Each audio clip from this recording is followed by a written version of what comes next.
Dans la clarté du matin, dans un son de cloche, dans le sourire d'une amie, le Dieu des 1001 étoiles, le Dieu de la lune et du soleil, le Dieu de la mer et du sable, nous accueille ce matin et pose sa bénédiction sur nous. L'amour et la grâce de notre Seigneur sont sur nous, ici et maintenant. Amen. Et pour rentrer dans ce culte, nous nous levons pour chanter « Bénissons Dieu, notre Roi ». C'est le numéro 359, numéro 359. « Bénissons Dieu, notre Roi ».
En reprenant par analogie la question de Nathanaël à Philippe dans le début de l'évangile de Jean, peut-il venir quelque chose de bon de Nazareth?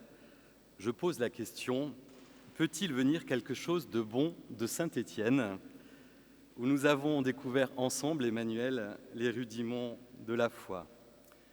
Il peut donc venir de la capitale forésienne une présidente du Conseil national de l'Église protestante unie de France. Bienvenue donc à toi, pasteur Emmanuel Sebolt, ce dimanche, qui nous fait la grâce d'ouvrir ce temps de carême féminin. Bienvenue donc, et bienvenue donc à tous et tous pour commencer cette période de 40 jours pour monter vers Pâques. Et bienvenue aussi à toutes celles et tous ceux qui vont nous suivre dans la semaine par Internet. Louons le Seigneur avec les psaumes, avec le psaume 9. Du chef de chœur, Almut Laben, psaume de David. Seigneur, je rendrai grâce de tout mon cœur, je redirai toutes tes merveilles. Tu me fais jubiler au comble de la joie, et je chante ton nom, Dieu très haut. Mes ennemis qui battent en retraite trébuchent et périssent devant toi, car tu as défendu mon droit et ma cause. Tu t'es assis sur ton trône, juste juge. Tu as menacé des nations, fait périr l'infidèle, effacé leur nom à tout jamais. L'ennemi est achevé, ruiné pour toujours. Tu as rasé des villes, le souvenir en est perdu. Mais le Seigneur siège pour toujours, Il affermit son trône pour le jugement. C'est lui qui gouverne le monde avec justice et juge les peuples avec droiture. Que le Seigneur soit une citadelle pour l'opprimé, une citadelle pour les temps de détresse. Qu'il compte sur toi, celles qui connaissent ton nom, car tu ne les abandonnes pas, ceux qui te cherchent, Seigneur. Chantons pour le Seigneur qui siège à Sion, proclamez parmi les peuples ses exploits.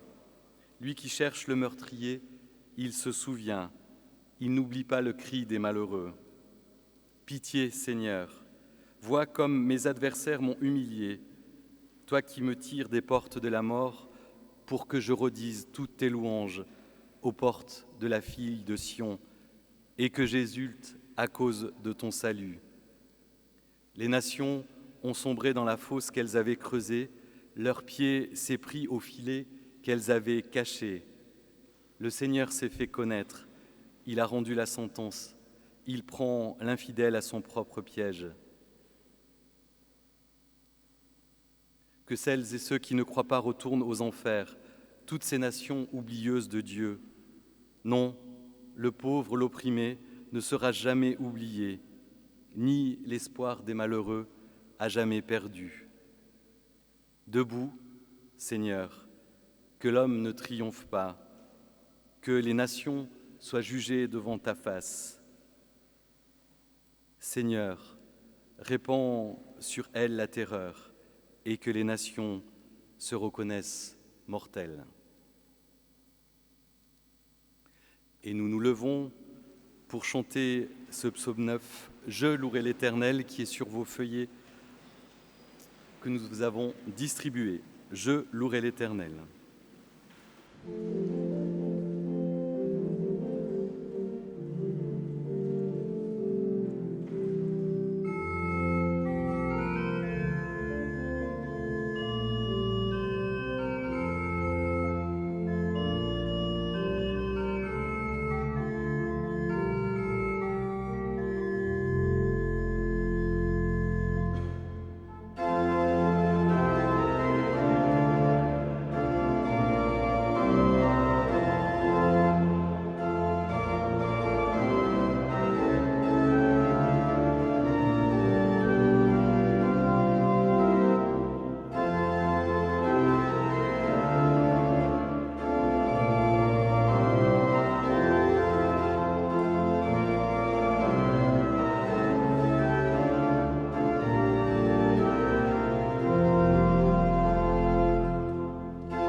Remettons maintenant à Dieu ce qui nous charge.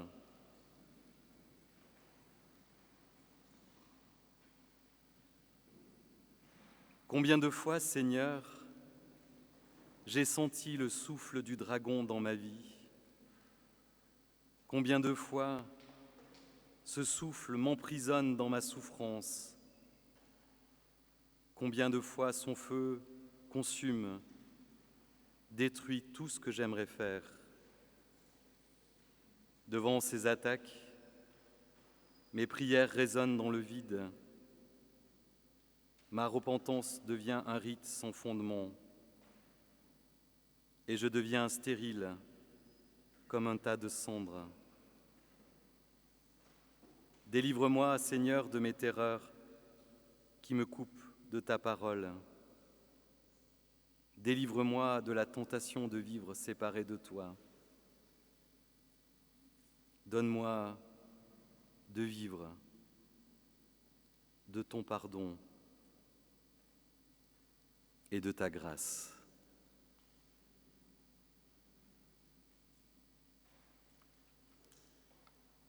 Ouvre tes ailes, toi la femme, toi l'homme pardonné. Prends ton envol, vis librement en Christ. Le Seigneur t'accorde son pardon. Amen. Et nous chantons « Ô Jésus, ma joie », le numéro 279, « Ô Jésus, ma joie ».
Et avant d'entendre le texte que je vous propose à notre méditation pour ce matin, nous demandons à Dieu dans la prière l'aide de son esprit.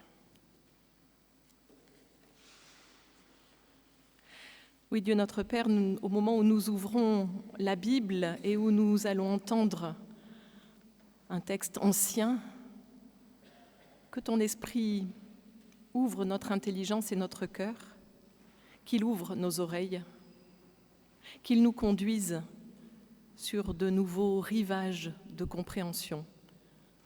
Oui, que ces mots anciens deviennent pour nous aujourd'hui paroles de vie. Nous te le demandons au nom de Jésus-Christ. Amen.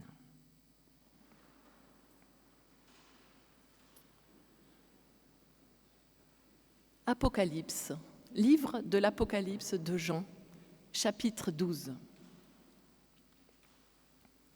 Un grand signe apparut dans le ciel, une femme vêtue du soleil, qui avait la lune sous ses pieds et une couronne de 12 étoiles sur sa tête.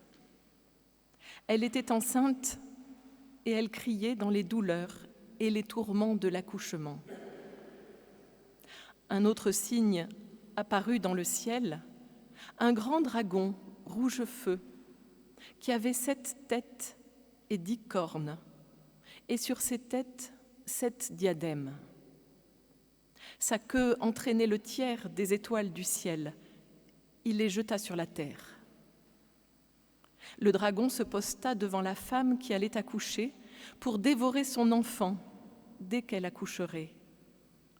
Elle mit au monde un fils, un mâle, qui va faire paître toutes les nations avec un sceptre de fer. Son enfant fut enlevé auprès de Dieu et de son trône.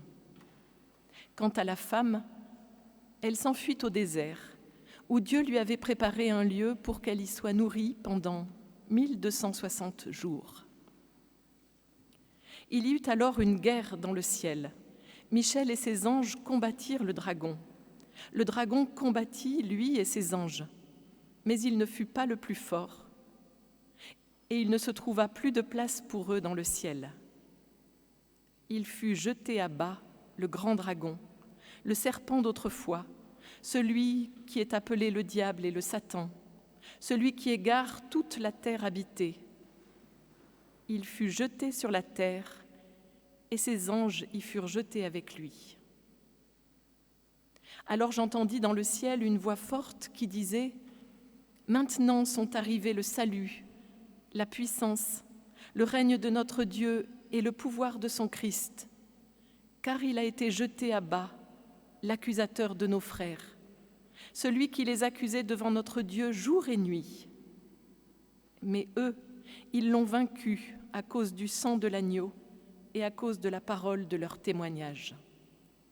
Ils n'ont pas aimé leur vie, même face à la mort. Alors soyez en fête, cieux, et vous qui y avez votre demeure.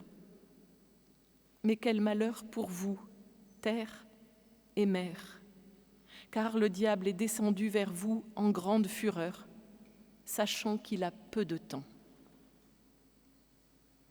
Quand le dragon vit qu'il avait été jeté sur la terre, il poursuivit la femme qui avait mis au monde l'enfant mâle. Alors les 2 ailes du grand aigle furent données à la femme pour qu'elle s'envole au désert, vers son lieu où elle devait être nourrie un temps, des temps et la moitié d'un temps, loin du serpent. De sa bouche, le serpent vomit de l'eau comme un fleuve derrière la femme, pour que le fleuve l'emporte. Mais la terre secourut la femme, elle ouvrit sa bouche et engloutit le fleuve que le dragon avait vomi de sa bouche. En colère contre la femme, le dragon s'en alla faire la guerre au reste de sa descendance, à ceux qui gardent les commandements de Dieu et qui portent le témoignage de Jésus. Et il se posta sur le sable de la mer.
Frères et sœurs, il y a plusieurs mois, quand vos pasteurs m'ont invité à venir inaugurer ce carême au féminin et qu'ils m'ont demandé de choisir un texte, j'avais trouvé plaisant, distrayant,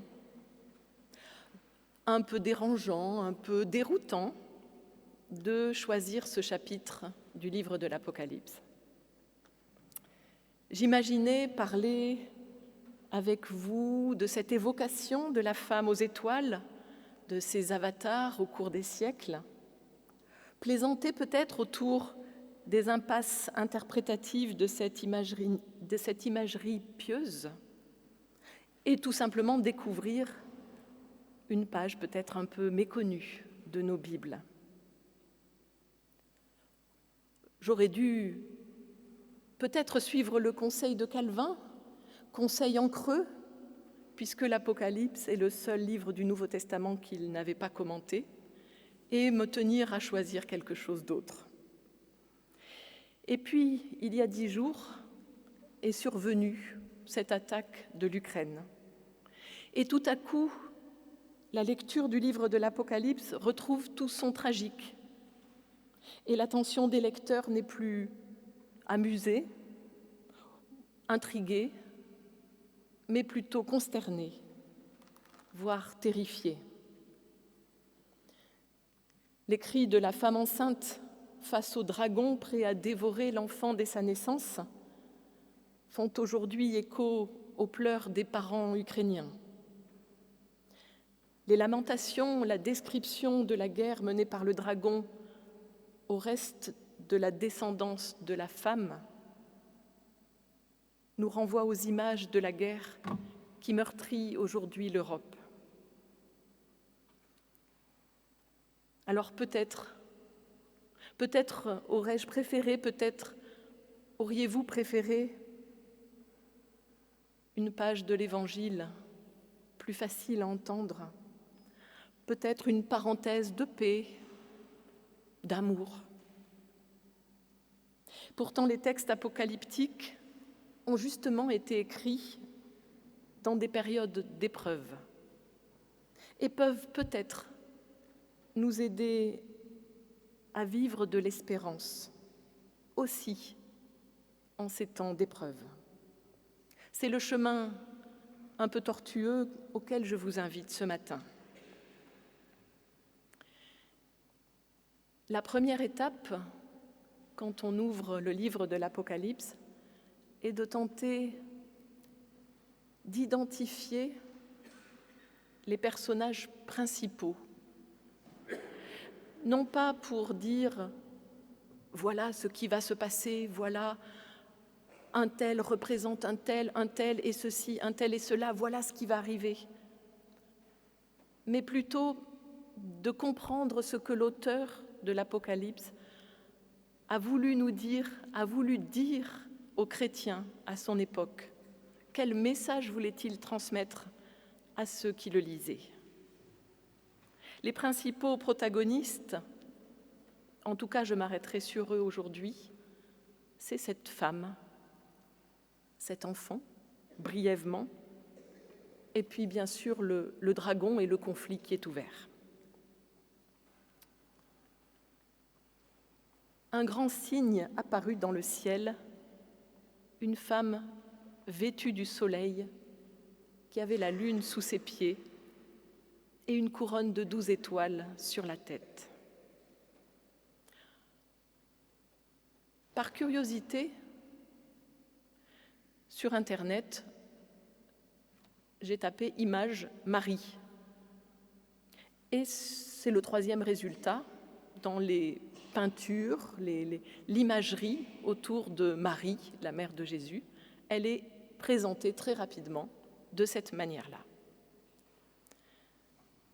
Pourtant, il n'est pas évident du tout que cette femme soit Marie pour l'auteur de l'Apocalypse. En effet, pourquoi serait-elle séparée dès la naissance de son enfant ? Pourquoi le dragon voudrait-il la poursuivre ? Et que serait le reste de sa descendance? Même si l'évocation des frères et sœurs de Jésus se trouve dans les évangiles, quel sens cela aurait-il? Beaucoup de questions sans réponse. Et la plupart des exégètes ont renoncé à voir dans cette femme Marie, la mère de Jésus. Mais alors, de quoi cette femme est-elle le signe? Que représente-t-elle? Pour le comprendre, il est important d'aller lire quelques prophètes qui inspirent l'auteur de l'Apocalypse. Le prophète Ésaïe, par exemple. Je lis le début du chapitre 54 du livre du prophète Ésaïe. « Pousse des cris de joie, femme stérile, toi qui n'as pas accouché, éclate en cris de joie et de triomphe, toi qui n'as pas connu les douleurs de l'accouchement. Car les fils de la délaissée seront plus nombreux que les fils de la femme mariée, dit le Seigneur. Agrandis l'espace de ta tente, qu'on déploie l'étoile de tes demeures. Ne les ménage pas. Allonge tes cordages, affermis tes piquets, car tu t'étendras à droite et à gauche. Tes descendants prendront possession des nations et peupleront des villes dévastées. N'aie pas peur, tu ne seras pas honteuse. » Ici, le prophète reprend ou prend ou travaille avec une image, l'image du peuple de Dieu, et cette image est présentée par une femme. Le peuple de Dieu, dans les livres des prophètes, est présenté par une femme et les relations de Dieu avec son peuple, par un dialogue entre l'amoureux et son amoureuse, le mari et son épouse aimée. Or, ce peuple de Dieu, dans les prophètes, eh bien, il est repris, il est tensé, il est interpellé, il est réconforté ou il est condamné selon son attitude. Si on va un petit peu plus loin dans le livre du prophète Ésaïe, au chapitre 66,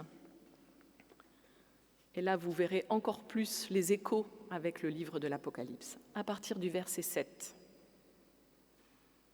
Avant d'être en travail, elle a accouché. Avant que les douleurs ne lui viennent, elle a donné le jour à un fils. Qui a jamais entendu rien de tel? Qui a jamais rien vu de semblable? Un pays peut-il naître en un jour? Une nation peut-elle être mise au monde d'un seul coup? À peine en travail, Sion a mis au monde ses fils. Ferais-je, moi, que le ventre d'une mère s'ouvre pour ne pas la faire accoucher, dit le Seigneur? Moi qui fais accoucher, empêcherais-je de naître? Réjouissez-vous avec Jérusalem, faites d'elle le sujet de votre allégresse, vous tous qui l'aimez.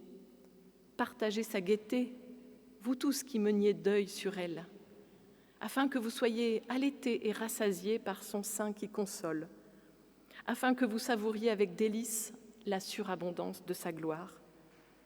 Car ainsi parle le Seigneur, je dirige vers elle la paix comme un fleuve et la gloire des nations comme un torrent impétueux. Vous serez allaités, vous serez portés sur la hanche et caressés sur les genoux, comme un homme que sa mère console. Ainsi moi je vous consolerai. Vous serez consolés à Jérusalem, vous verrez cela et votre cœur s'égaiera, et vos os reprendront de la vigueur comme l'herbe. La main du Seigneur se fera connaître à ses serviteurs et sa fureur à ses ennemis. Cette femme, c'est le peuple. Dieu aime son peuple et prend soin de lui comme un amoureux attentif. Cette femme est à la fois le peuple de Dieu, mais aussi la ville de Jérusalem, symbole de la ville céleste, où régnera la paix. La femme, au prophète Ésaïe, donne naissance à la paix. La ville accouche de la paix pour tous les peuples. Avec cet écho, Apocalypse 12 prend un peu de sens. Le peuple de Dieu, pour Jean, c'est l'Église qui est persécutée, pourchassée par un empereur romain qui veut que les chrétiens l'adorent comme Seigneur en lieu et place de leur Seigneur Christ. La question de l'auteur de l'Apocalypse est celle-ci. Les chrétiens persécutés réussiront-ils à garder les commandements et à porter le témoignage de Jésus? Tiendront-ils dans l'épreuve? C'est l'enjeu du livre de l'Apocalypse. Alors si la femme représente les croyants, qui est cet enfant auquel elle donne naissance? Et là encore, nous sommes conduits à aller lire les échos des textes du Premier Testament dans ce chapitre de l'Apocalypse. Il faut aller chercher aux origines les textes cités. Elle mit au monde un fils, un mâle, qui va faire paître toutes les nations avec un sceptre de fer. Ce verset est une citation du psaume 2 qui annonce la naissance du Fils de Dieu. On s'y attendait un peu, cet enfant est le Messie et le Christ. Mais comment faut-il comprendre que ce soit le peuple des croyants qui met au monde le Messie? Et c'est là une difficulté en lisant le texte. Ça n'est pas du tout évident à la première lecture. Le verset 5 peut nous aider encore à comprendre, ou peut-être nous embrouiller un peu plus, je ne sais pas. L'enfant est élevé auprès de Dieu et de son trône dès la naissance. Et là, il faut faire encore un autre lien. Il faut lire d'autres textes en écho pour comprendre ce que cela signifie. Les exégètes font ici le lien avec l'évangile de Jean, qui emploie également cette image de l'accouchement dans le dernier discours de Jésus à ses disciples. C'est le chapitre 16 de l'évangile de Jean. Jésus dit à ses disciples, peu de temps avant d'être arrêté, il leur dit ceci. La femme, lorsqu'elle accouche, a de la tristesse parce que son heure est venue. Mais quand elle a donné le jour à l'enfant, elle ne se souvient plus de la détresse.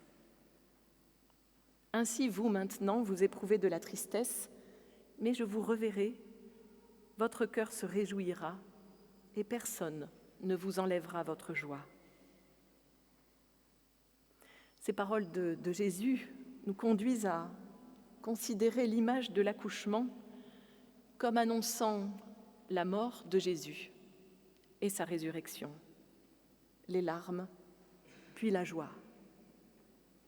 Ce qui intéresse l'auteur de l'Apocalypse, ce n'est pas ici la vie terrestre ni la naissance de Jésus, mais la traversée de la mort et sa victoire sur elle, qu'il élève auprès de Dieu et de son trône.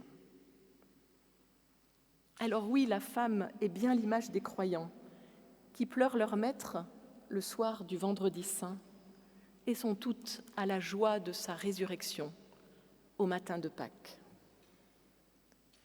La victoire du Christ sur la mort, son ascension auprès du Père, entraîne alors, dans ce chapitre 12 de l'Apocalypse, des conséquences étonnantes.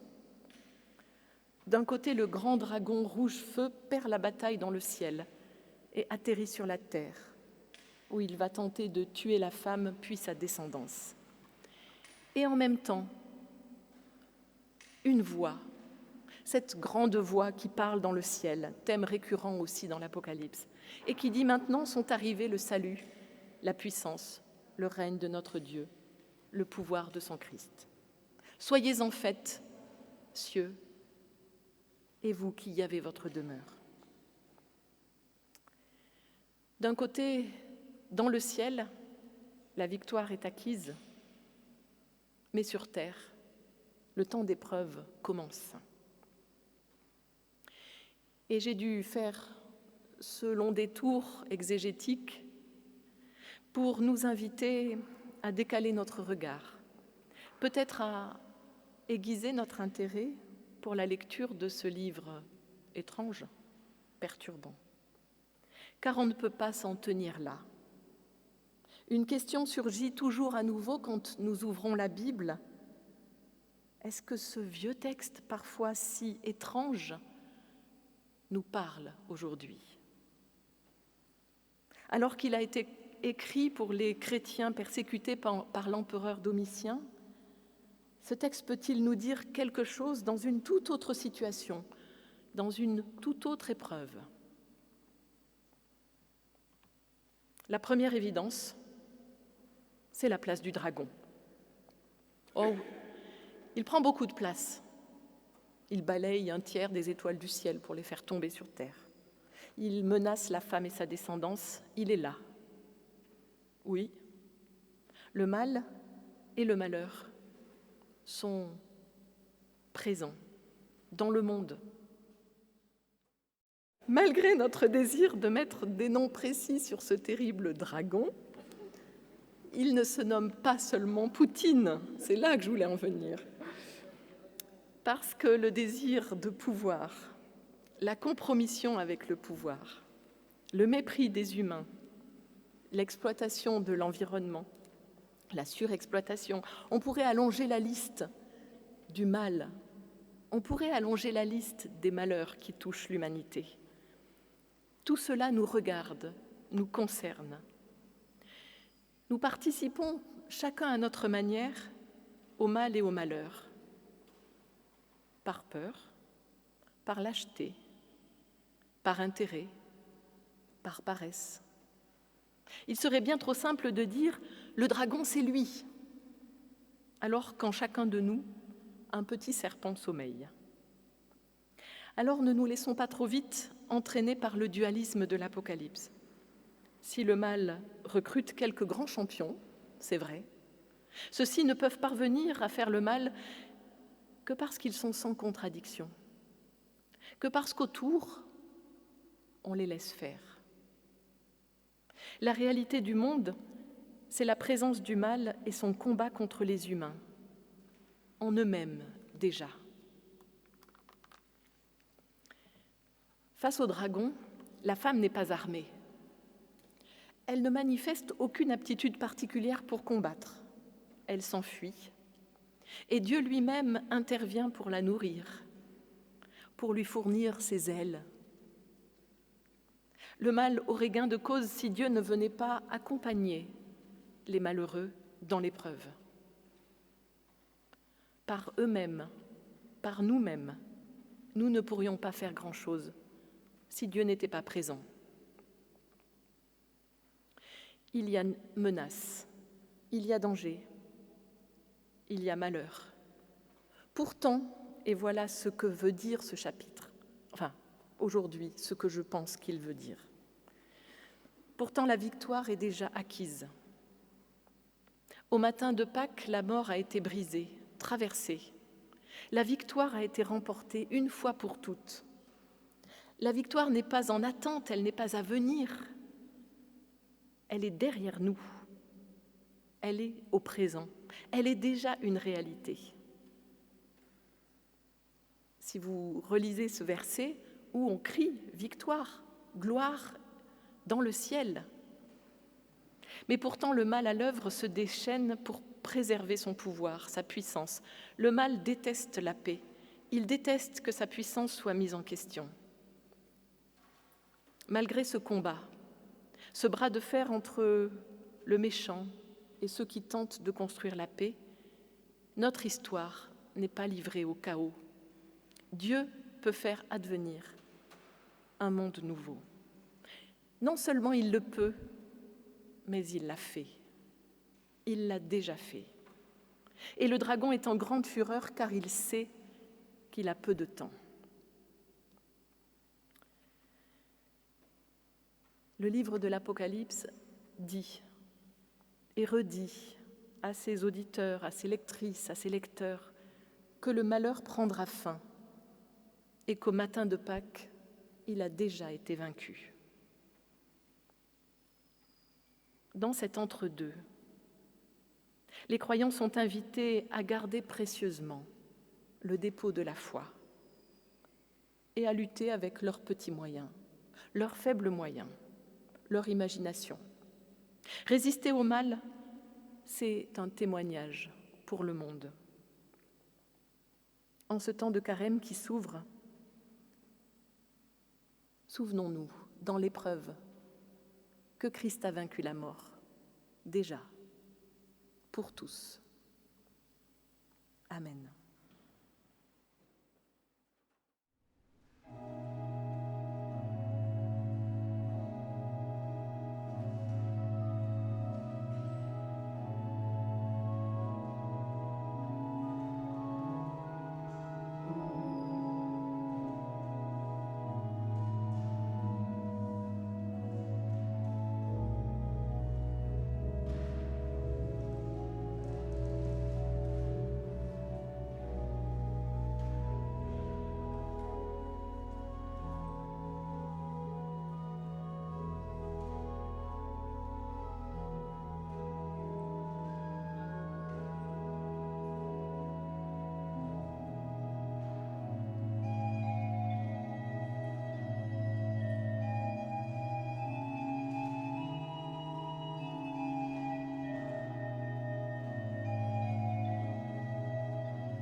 Voici quelques annonces pour notre paroisse. Tout d'abord, des remerciements aux conseillers et conseillères de paroisse qui nous ont accueillis dans ce temple et qui vont assurer le service de la Sainte Seine. Merci à Kao qui filme ce culte et qui va le mettre en ligne cet après-midi.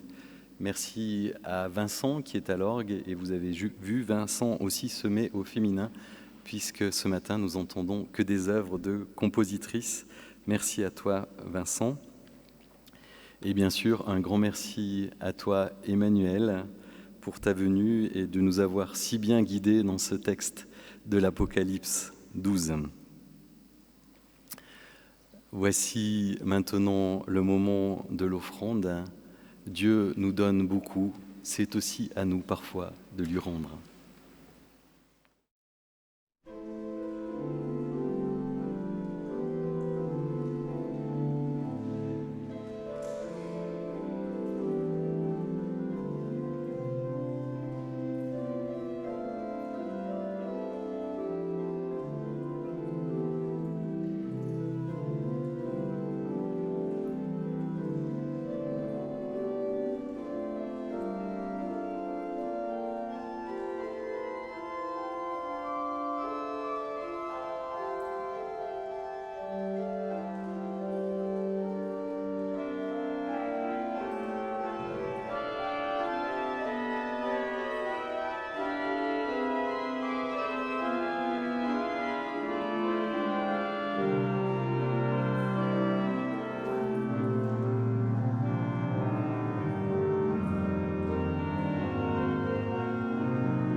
par la louange que nous entrons dans le temps de la scène.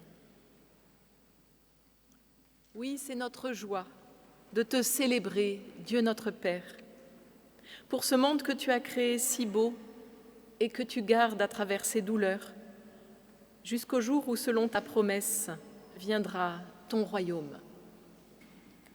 C'est notre joie de te célébrer pour ton Fils, Jésus-Christ, notre Seigneur, né de notre chair, baptisé, tenté, transfiguré, condamné, crucifié, ressuscité d'entre les morts, élevé dans la gloire. C'est notre joie de te célébrer pour ton souffle de vie, l'esprit d'adoption qui nous apprend à te dire « Père », qui exorcise nos peurs et illumine notre foi. Aussi avec les cieux et la terre, avec la multitude de ton peuple, par tous les temps et par tous les lieux, nous célébrons ton nom et nous te chantons. Levons-nous pour chanter le Sanctus, numéro 129.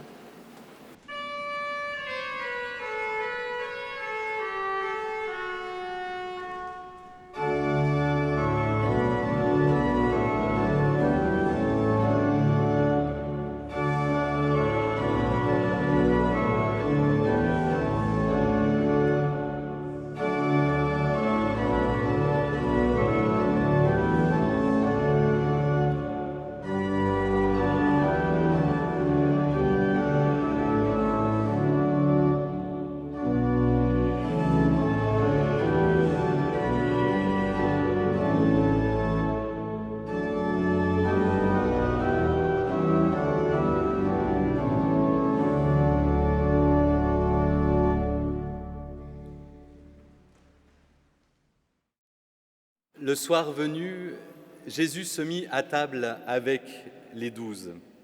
Pendant le repas, il prit du pain.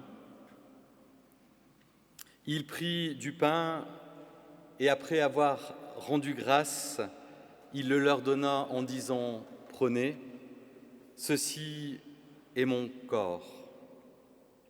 Ayant aussi pris la coupe et rendu grâce, il la leur donna en disant « Buvez-en tous, car ceci est mon sang, le sang de l'alliance qui est répandu pour la multitude, pour le pardon des péchés. Je vous le dis, désormais, je ne boirai plus de ce fruit de la vigne avec vous, jusqu'au jour où je le boirai nouveau avec vous dans le royaume de mon Père. » Nous prions.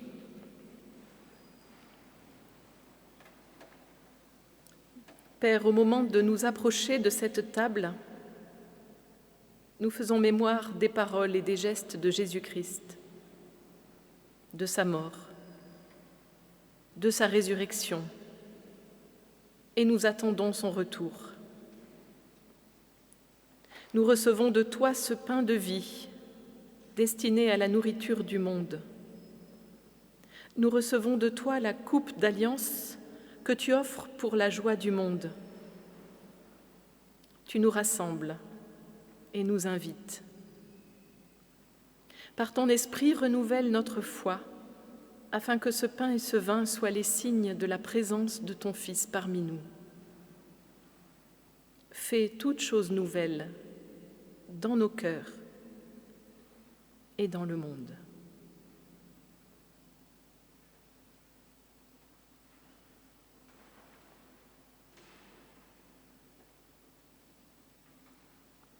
Et comme Jésus l'a enseigné à ses disciples, nous te disons, notre Père, qui es aux cieux, que ton nom soit sanctifié, que ton règne vienne, que ta volonté soit faite sur la terre comme au ciel. Donne-nous aujourd'hui notre pain de ce jour. Pardonne-nous nos offenses, comme nous pardonnons aussi à ceux qui nous ont offensés. Et ne nous laisse pas entrer en tentation, mais délivre-nous du mal, car c'est à toi qu'appartiennent siècles des siècles. Amen.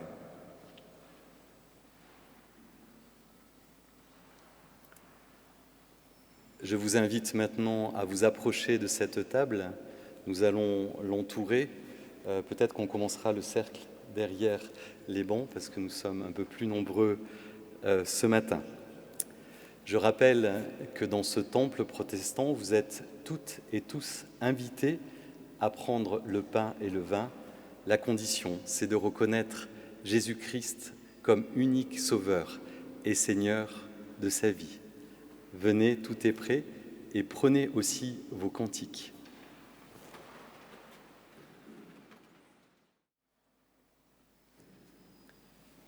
Le pain que nous partageons et communion au corps de notre Seigneur Jésus-Christ. La coupe de bénédiction pour laquelle nous rendons gloire et communion au sang de notre Seigneur Jésus-Christ. Amen.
Ô Seigneur notre Dieu, nous voulons te remercier pour ce pain et ce vin partagé. Nous te remercions aussi pour ta parole qui nous guide, qui nous nourrit. Ce matin, nous te remettons le peuple ukrainien, le peuple russe et tous les peuples opprimés et dans la souffrance de ce monde. Mais avant tout, convertis nos cœurs, convertis nos actes, convertis nos paroles à ta fidélité. Et ainsi nous emprunterons ce chemin de l'unique paix vers toi. Amen.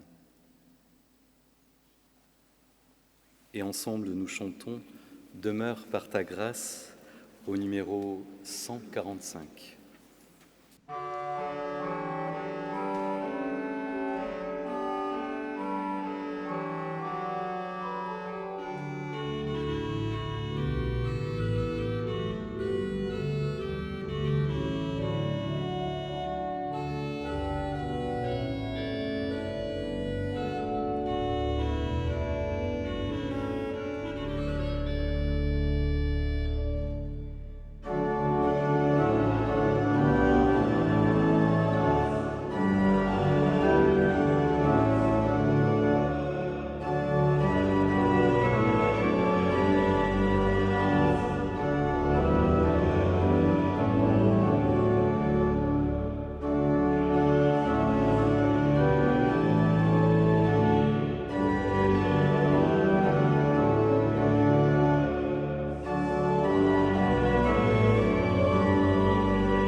Recevons la bénédiction qui nous vient de Dieu.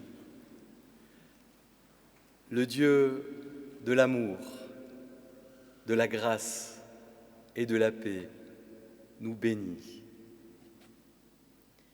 Il tourne sa face vers vous et vous donne sa paix. Amen. Allons donc dans la paix. Je vous invite à regagner vos places et de profiter du dernier morceau d'orgue. Bon dimanche.